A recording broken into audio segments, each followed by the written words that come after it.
একটি বিষয় আল্লাহ রাব্বুল আলামিনের থেকে চেয়ে নিতে হবে আমাদেরকে। এক নাম্বার হচ্ছে নেককার স্বামী। নেককার স্বামী আল্লাহ রাব্বুল আলামিনের কাছে চেয়ে নিতে হবে।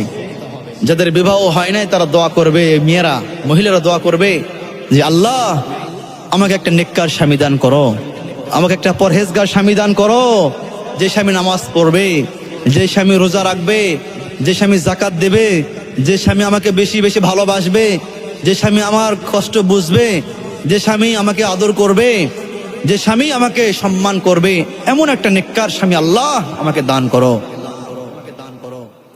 দ্বিতীয় নম্বর, যে ছেলেরা এখনো বিবাহ করে নাই এরা দোয়া করবে আল্লাহ পাকের কাছে, আল্লাহ আমাকে একটা নেককার স্ত্রী দান করো। আল্লাহ, যে স্ত্রী নামাজি হবে, যে স্ত্রী তাহাজ্জুদ গুজারি হবে, যে স্ত্রী আমাকে ভালোবাসবে, যে স্ত্রী আমার কথা মতো চলবে, আমার কথা মতো উঠবে বসবে, যে স্ত্রী আমার সহপাঠী হয়ে সারা জীবন আমার সঙ্গে থাকবে, এমন একটা নেককার পরহেজগার দিনদার আল্লাহওয়ালা খোদার একটা স্ত্রী দান করো।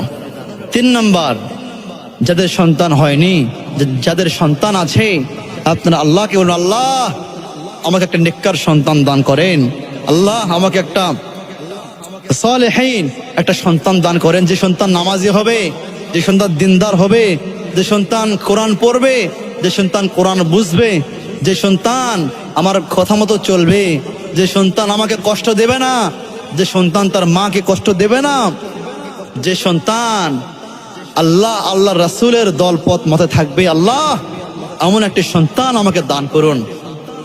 দোয়া করবেন তো ইনশাআল্লাহ? ইনশাআল্লাহ আপনারা দোয়া করবেন। ওয়া আখিরু দাওয়ানা আনিল হামদুলিল্লাহি রাব্বিল আলামিন। আসসালামু আলাইকুম ওয়া রাহমাতুল্লাহি তাআলা ওয়া বারাকাতুহু।